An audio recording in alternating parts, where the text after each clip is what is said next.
Lights rise on a small, cozy cafe on a rainy afternoon.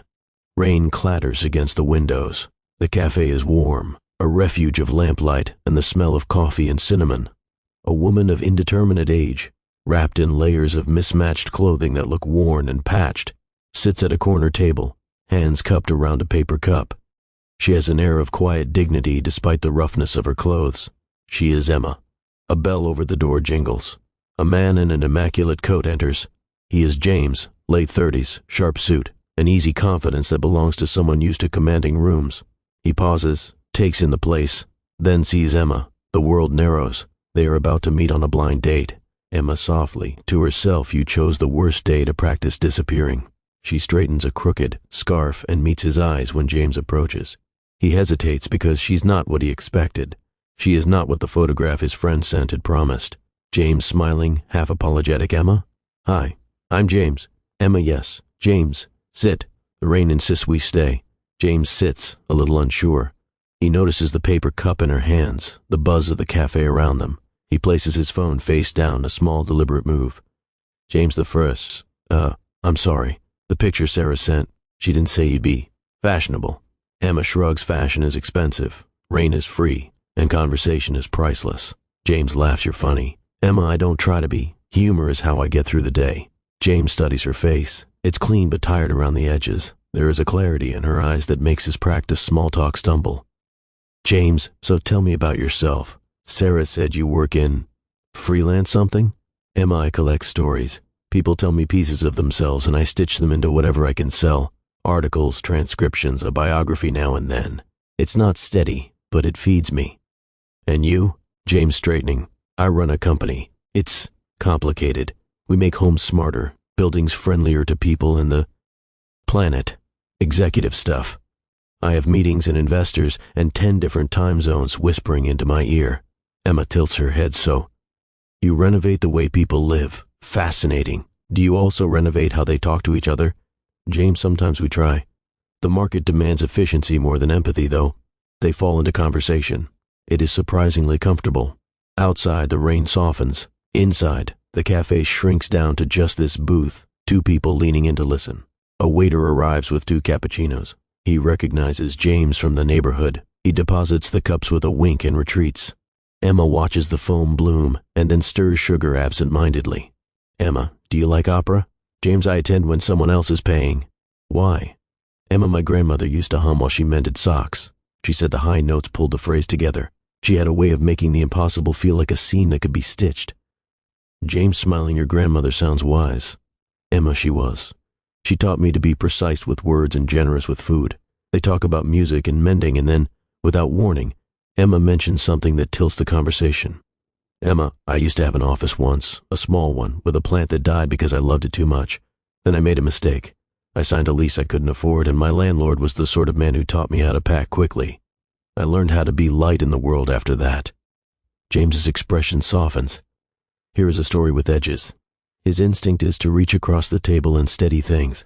That part of him that manages crises under fluorescent lights. James, people change by force or by choice.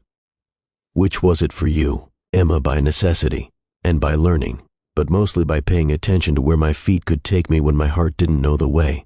James is struck. There is a strength in her economy of words that his boardroom platitudes can't scratch. They laugh. Conversation turns to trivialities, then to childhood. Embarrassments, a broken bicycle, a lost school play, the first terrible haircut. The cafe becomes a private island, and with each reveal, James feels less like a man in a suit and more like a listener. A street musician passes outside, playing a violin. The melody slips through the window and collects in the air between them. Emma, do you ever feel like the world treats you as if you're always arriving late? James, all the time. Meetings start without me. Decisions get made for us. It's the price of wanting to steer things, I suppose. Emma, it must be exhausting, steering everyone all the time. James, it is. And lonely, but rewarding. I help people, in my way. Emma softly, and what do you want, James? Not what you are asked to want, but what you wake up wanting. James pauses. This is the flashpoint most people avoid. He hasn't been asked this by anyone in a long time. James, I want to build something that lasts. Not just a product, but a place where people don't dread coming home. I want to be present for the people I care about. and lately, I want to stop apologizing to myself. Emma smiles like someone seeing a light through fog. Emma, then perhaps you already know how to begin. They spend hours like minutes, until the cafe begins to thin, and the staff stack chairs. When the time comes to leave, James offers to walk Emma home. She hesitates and then nods. Outside, the city streets, late afternoon rain has stopped. Puddles mirror neon. Emma walks with a slow, steady pace, James matching without comment. He notices the way people cross to the other side of the street when they see Emma passing. Quick glances, averted eyes. A pang of discomfort settles in his chest. James, you okay with where you live? I mean, do you have a place? Emma smiles. I have a room, a public library card, a list of warm corners, and a friend who believes in my ability to find the rest. She says it without complaint. James feels sudden injustice and a fierce desire to act. He wants to fix everything, which is both dangerous and illuminating. They stop by a boarded storefront.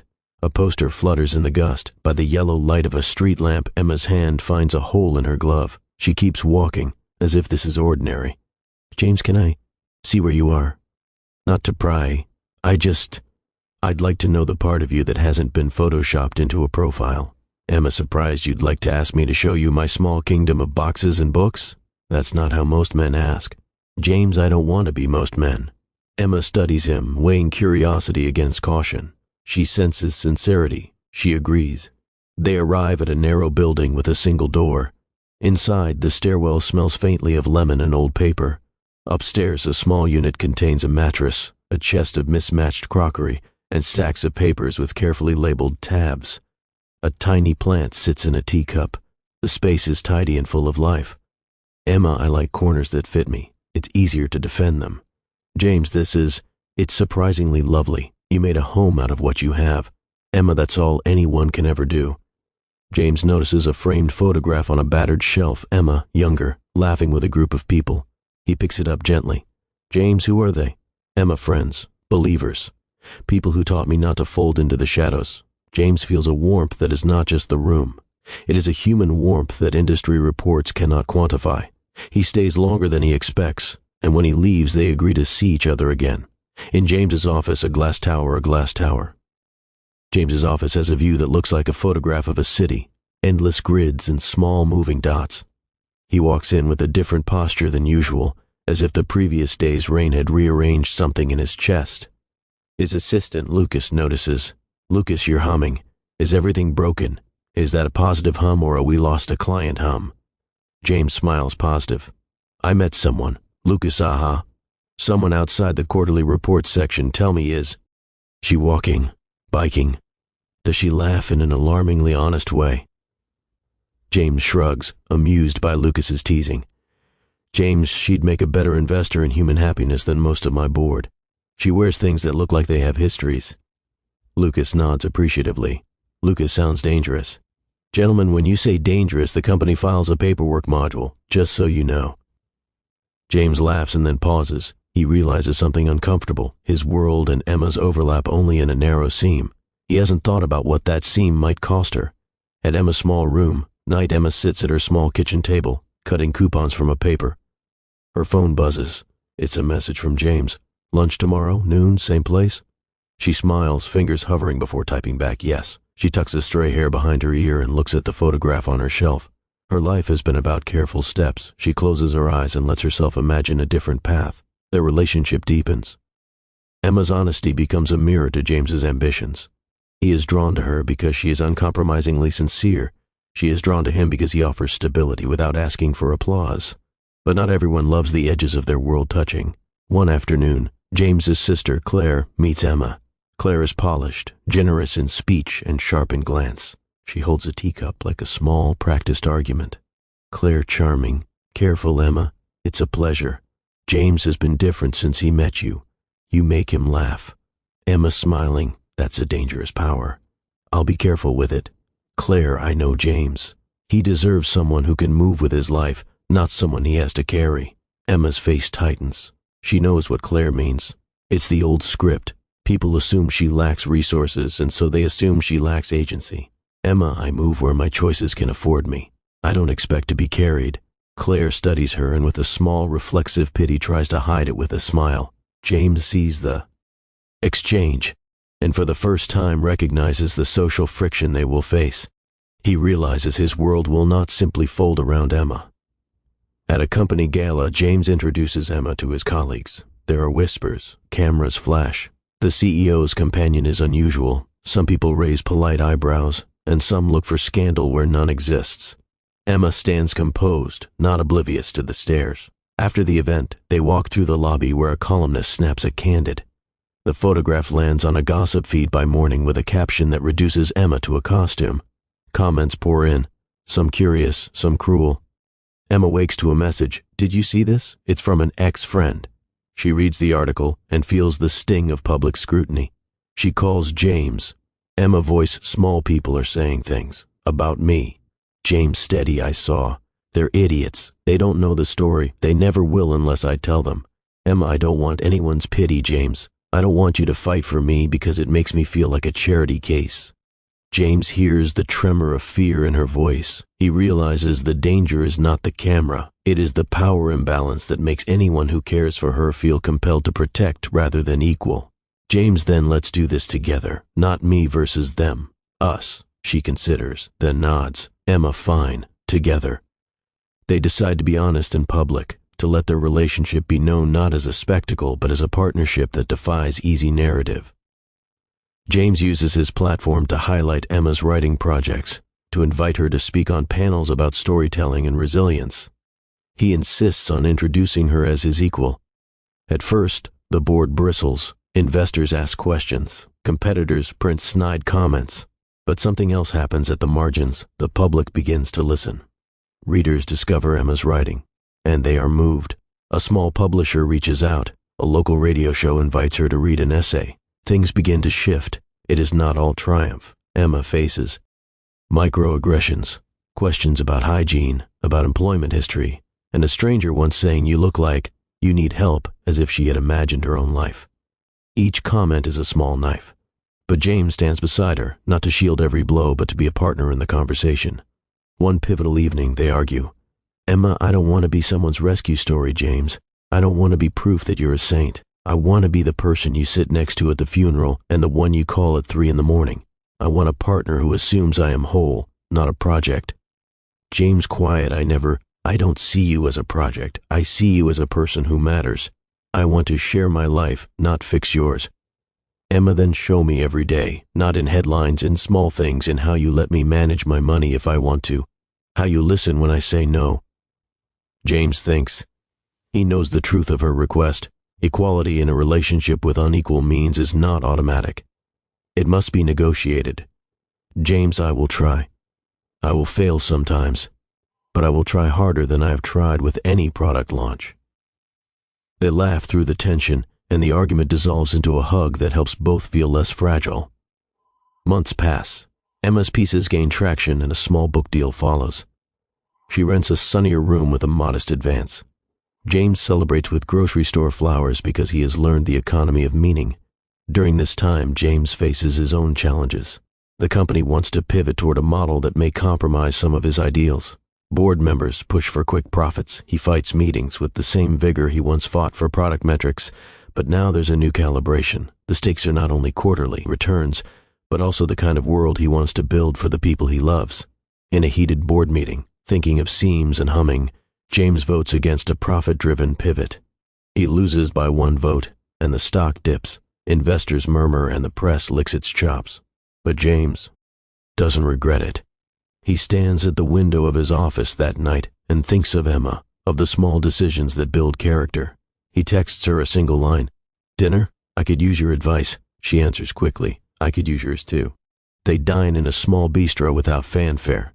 James tells Emma about the vote. She is proud and scared for him. He is proud and tired. "Emma, you did the right thing, even if it cost you. James, people will call it naive. They'll call me foolish. But I haven't been more certain of anything in my life. Emma, then we'll be foolish together." They toast with cheap wine and share a tart. When Emma's book hits shelves, she does readings and people connect with her writing. Readers tell her she gave them permission to speak truths they had hidden. At the same time, James's company weathers the storm. It stumbles, restructures, but survives. New investors come because the market is shifting towards sustainable design. The press moves on.